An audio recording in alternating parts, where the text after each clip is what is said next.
ধরনের উন্নয়ন কাজ করতে চাই, যেমন রাস্তাঘাট, মানুষের রাস্তাঘাট পরিষেবা, জল, লাইট, বিদ্যুতের খুব মাঝে মধ্যে অসুবিধা হয় অনেক জায়গায় জল, বিশেষ করে আমাদের গ্রাম বাংলায় জল নিকাশির ব্যবস্থা খুব সংকীর্ণ। সেই জল নিকাশির ব্যবস্থাও যাতে সুরাহা হয় তার জন্য ঝাঁপিয়ে পড়তাম আমাদের সদস্য এবং ওই প্রধান হিসেবে সবাইকে নিয়ে। রাস্তাঘাট, লাইট, জল, এই তো উন্নয়ন। বারবার আপনারা অভিযোগ করেছেন বা বিজেপির থেকে অভিযোগ হয়েছে তৃণমূলের দুর্নীতি, সেই তৃণমূলের বেশ কিছু সদস্য আপনার সঙ্গেও আছে, আপনি কি তাদের নিয়ে কাজ করবেন? অবশ্যই।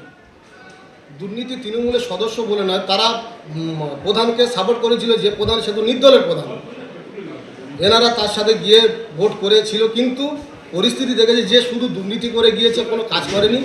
তার জন্য তারা সেই দল ত্যাগ করে, তাকে ত্যাগ করে দিয়ে আমাদের সঙ্গে এসছে, যাতে আমাদের মোদিজির সাথে থাকতে চায়। মোদিজির একটাই কথা, সবকা সাথ, সবকা বিশ্বাস, সবকা